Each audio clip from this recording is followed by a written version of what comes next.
Recording 48.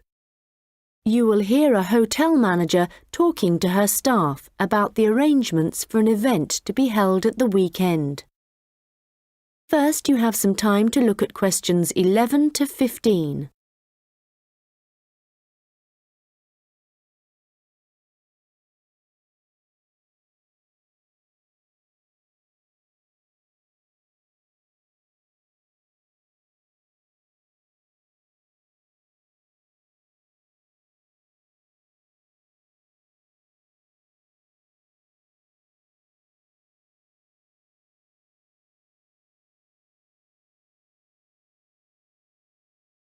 Good morning, everyone. I hope you're all feeling okay after the activities of the last week or so. I know you've all been working very hard recently, and we've been exceptionally busy, especially with the wedding last weekend and the trade fair straight after that. And now we have only 3 days to prepare for the birthday party this weekend. The events recently have gone extremely well, and the hotel is beginning to get a very good reputation, so we need to keep it up. At the moment, we don't have exact numbers of guests, and though we usually only cater for groups of less than 50, we will have quite a few more than that. So, as I said, not sure of numbers, but of course we won't go over the maximum of 100. But it's likely that we will need all of you to work this weekend, so if any of you can't, please let me know as soon as possible. Right, so what time will the event start? Well, the invitation says guests should arrive between 7:30 and 7:45, but our experience is that there are always a few who like to arrive early, so we'll expect the first people at 7:15. As the numbers are quite large, this will certainly be the case. Food will be served at around 8:30, and then, depending on how long the meal takes, the entertainment will start about 2 hours later. Now, for this, we were expecting a live band for the occasion, which is always fun. But apparently this has been cancelled due to illness. So, the hosts know someone who is a comedian who will be replacing the band. We had hoped that the resident magician who worked here through the summer would be able to help out, but they weren't keen on that idea. Before you hear the rest of the conversation, you will have some time to look at the questions 16 to 20.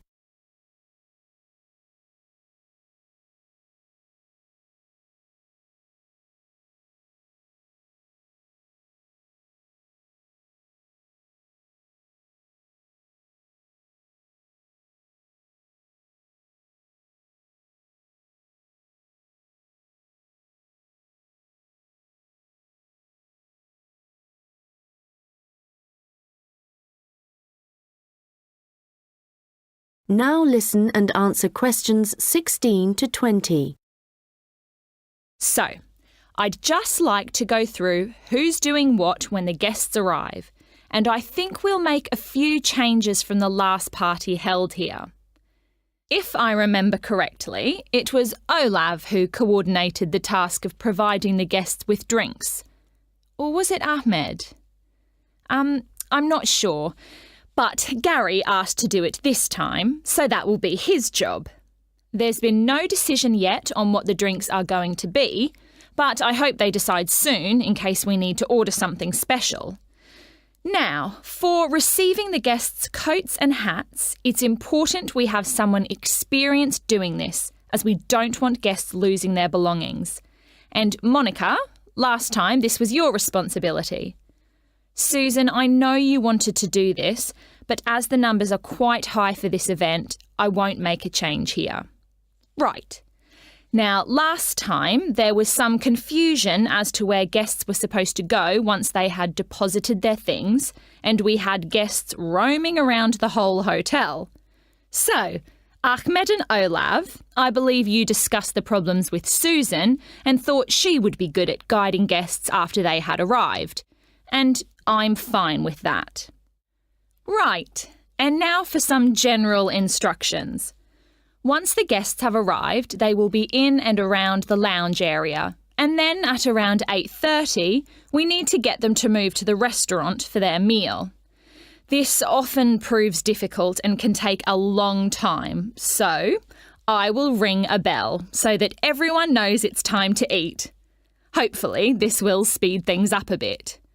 Also, for this event, there'll be a seating plan, so the guests won't be able to decide for themselves where to sit. They'll have to sit according to the plan. There will be a plan on each table, and I've been thinking about where to put the master plan so everyone can view it before they enter the restaurant. As they'll be spending quite a while in the lounge, I've decided to also put a plan there. This should speed up the start of the meal. Once the meal starts, you'll all be very busy waiting on the tables, and I'm sure I don't need to tell you to be good-humoured and polite to all the guests. The organiser of the event will be saying a few words, and so will two of his colleagues. So, when the speeches start, all activity must stop in the restaurant, so that the 3 people giving them can be heard. This shouldn't take long, and it should be towards the end of the meal. After that, the guests will move back to the lounge for the entertainment. So, I think that's it. Any questions? Come and see me later. That is the end of section 2. You now have half a minute to check your answers.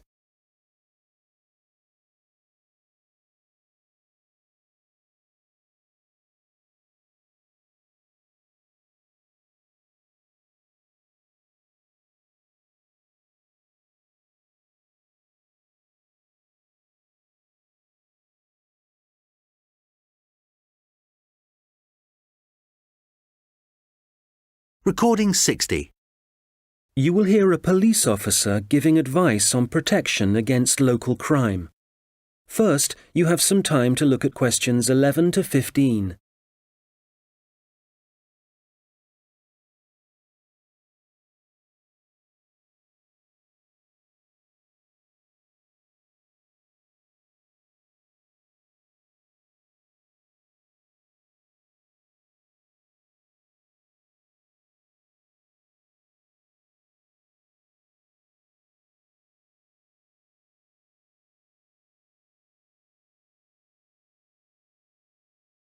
Well, good afternoon.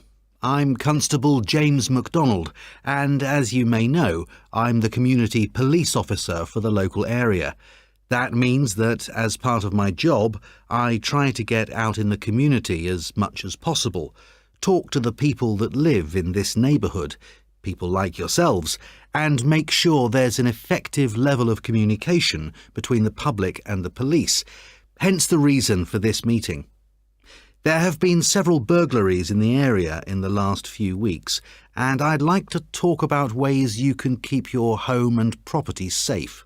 So I'd suggest that a good way to start is by talking to your neighbours and exchanging contact details with them. This will allow you to get in touch immediately if there's anything suspicious happening next door. Then make sure you have a good discussion about the best course of action to take in case of emergency. Make sure everyone is clear about what to do and who to call. If you plan ahead, this will prevent uncertainty and even panic should anything happen later. Another thing that I would advise you to do is always leave your radio playing, even when you go out. And if you keep your curtains closed, burglars are less likely to try and break in because they can't be sure whether someone's home or not. Now, none of us want to be in the situation where we can't get into our own home, but do take time to think where the best and safest place is to leave your spare keys. Putting them under the doormat or anywhere near the front door is just asking for trouble. You'd be surprised how many people actually do this, and it makes life really easy for burglars. All these things will help keep your community safe and will cost you nothing. However, If you are going to spend some money, what I'd recommend more than anything else is that you invest in some well-made window locks for your house. This will give you peace of mind. Before you hear the rest of the conversation, you will have some time to look at the questions 16 to 20.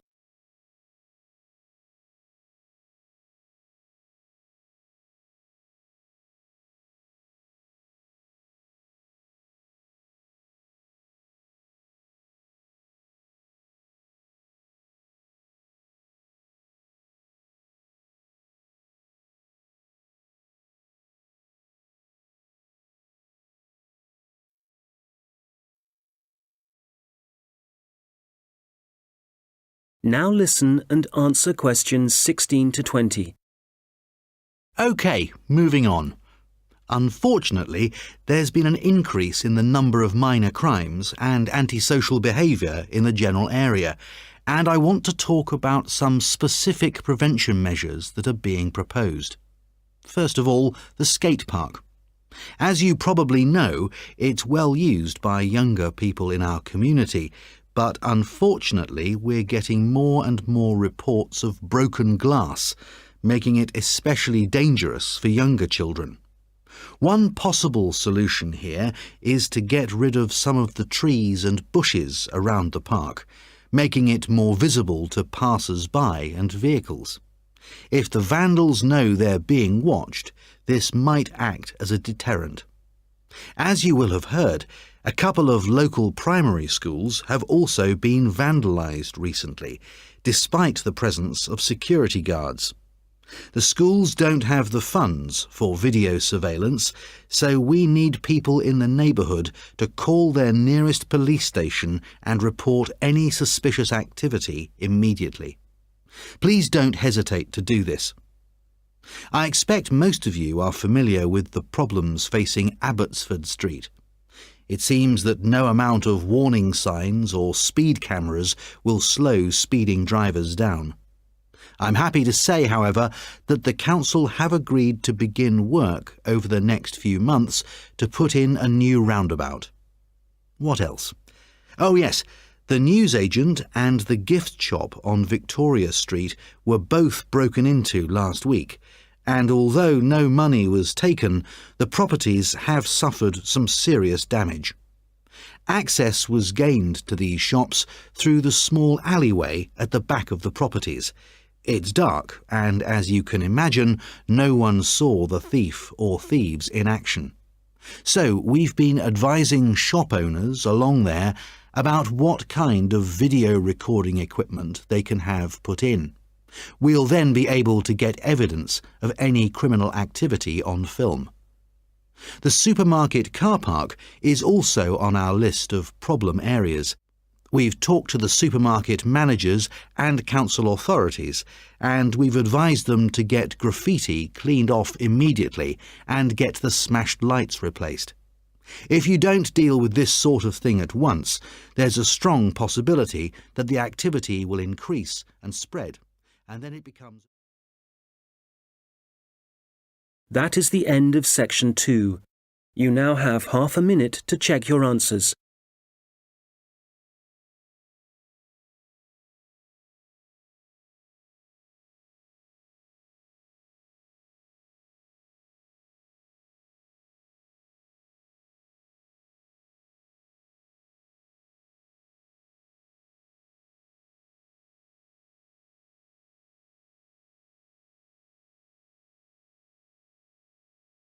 Section 2. You will hear a speaker from the hotel industry addressing a group of young people about careers with her firm. First, you have some time to look at questions 11 to 15. Pause the recording for 30 seconds.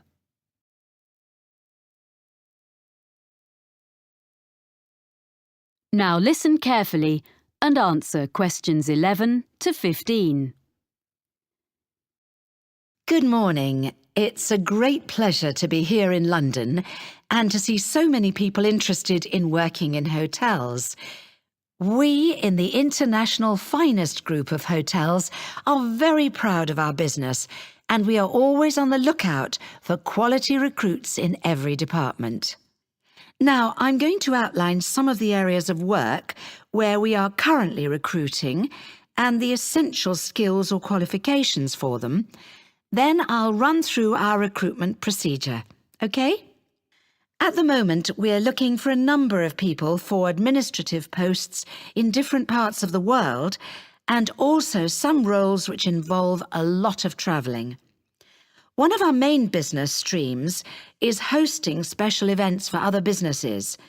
If you have good communication and organisational skills, with a good level of fluency in at least one European and one non-European language, I'd suggest you think about becoming part of the team which sets up these events for all our centres. This would mean being based full-time in our London office. The work ranges from setting up small meetings a few days ahead to organising international conferences 2 years in advance, so there's plenty of variety. Some of the conferences we run have as many as 1,000 delegates, so it's quite challenging.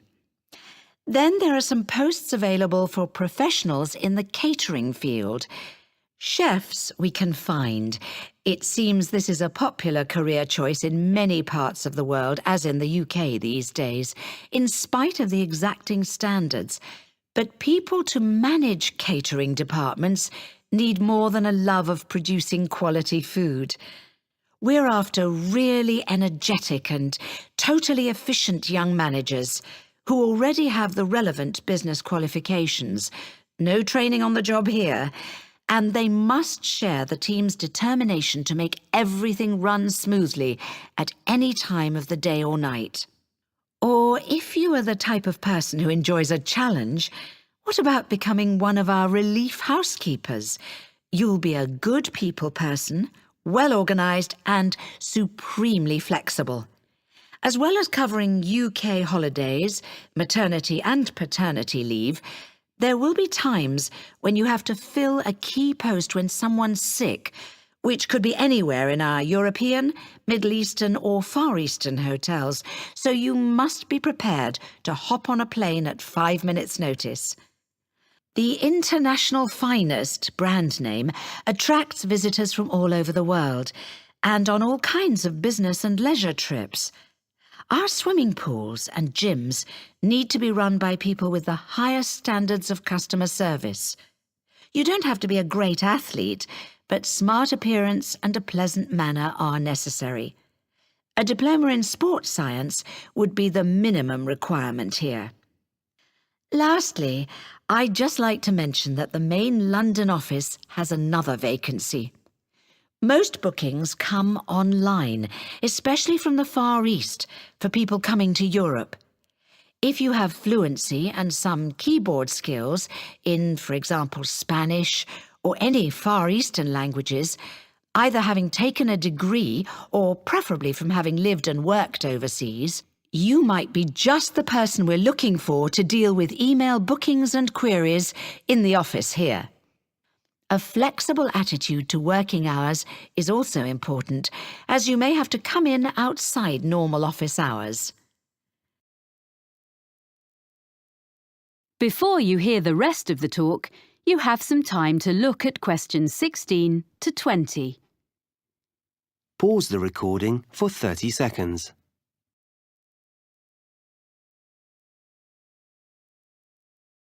Now listen and answer questions 16 to 20. So that's an overview of the kind of jobs. Now, how to get them. First of all, provided you have a UK work permit, you can go online and register an interest in working for us. By return, you'll receive a unique applicant's code, which is your personal identification number and which we'll use in all communications. Along with that, you get access to the Human Resources website, where you should make sure you understand the legal terms and conditions which apply to all our employees. That's also where you can then download the application form, fill it in, and send it back along with your CV.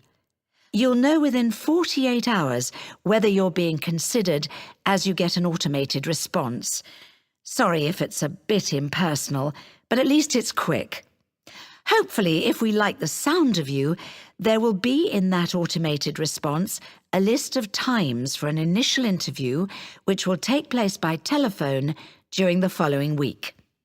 You confirm by email which of the time slots will suit you.